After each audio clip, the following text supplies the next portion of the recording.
Diabetes naraba Meoisingna Chaba Yaba Uheisingi Matangda Khangminnasi article asi huyalan pau sege lausing pukai kalamdagi laukatsabane Malemda leiriba mioibasingda yamna naganba amade mioibagi punsi manganba ngamba lainasingi manungda diabetes su amane Diabetes naraba mioising chaba thakpada yamna sectionba mathau tai adubu laina asibu aikoina ka hena kisiluba natraga khangba watpadagi chaba yaba chinja kaya chadana khangle lamdam asigi wainasu diabetes na naraba migi masing chang wangle Diabetes naraba mioisingna uhei chabada maruwaina athumba pot chabada ka hena kiba pokna re Diabetes naraba mioi amana athumba uhei chaba yade haibagi chap chaba scientific oiba chanabi leite Diabetes naraba mioisingna chaba yaba uhei kaya leire aikoigi akoibada hauriba natraga paliba uheising adugi kanabasing aikoina thijiludabana maram oiraga chaba yade haina khanaba oirambasu yai Hiram asigi Matangda American Diabetes Association na thadorokpa report amagi matungin Diabetes naraba mioisingna athumba uhei makhal khara chaba yai aikoina chanariba asangba mana masing natraga hawai sengwai singda yauriba kanaraba makhalgi antioxidant amade fiber yauba uhei wahi kaya lei karamba makhalgi uhei singda diabetes control tawba ngamba natragana Diabetes naraba mioi amana chaba matamda amangba thogaloidagi haibagi matangda thijinba mathau tare aikoina chanariba uheisingi manungda kharade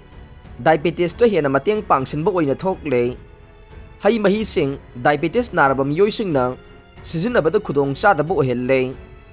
adum oinamak mamal khara tanglabasu kaithelda laina fangba berry makhal sing citrus amade apricot malhaina chingba uheising chaba matamda hena kanaba pe yamna marang kaina fangliba semsu diabetes na narba mioising na chabada kanaba kaya pire maramdi hairiba uhei makhal sing asida inflammation fight tawba ngamba amade igi khongjel normal ohenba ngamba yauna kanaba machal kaya yaubana ne adum oina mag hairiba uheising asisu aikoina ka hena chasinbadi afaba oiroi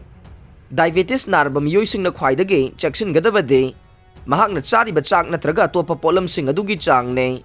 chabagi chang ase diabetes narba mioising na control tawba mathau tai maruwaina carbohydrate chang wangna yauba chinjak sing chaba matamda yamna checksin gadabane amaromda diabetes narba mioising na chaba yaba uheising adugi matangda aikhoi khangminnasi kaithelda marang kaina phangliba berry makhal singi manungda strawberry Hairiba hai makhal ase diabetes naraba mioising na sabada akaiba leite berry makhal sing maruwaina strawberry amasung blueberry da antioxidant amasung fiber gi chang marang kaina yawe fresh oiriba blueberry cup amada calorie marfuga mari amasung carbohydrate gram kunga mathoi yawe US Department of Agriculture gi matungina hairiba chang ase diabetes naraba mioi amana ayuki matamda breakfast oina lobada yamna kanaba pe diabetes khakta natana chang naina berry makhal sing chabana thamoi gi oiba laina cancer amadi atopa makhal gi laina kharasu laina control tawba ngami haina US Department of Agriculture na phongba chahi gi oiba data amada yaure aikoina kaithelda matam amada hekta leiba phangba sema sisu yamna kanaba uhei makhal amane uhei asigi kanaba miyamna hena khangnaraba wafam ne hainaba lei numit khudingi sem amamam chabana aikoida doctor gi mathau tahande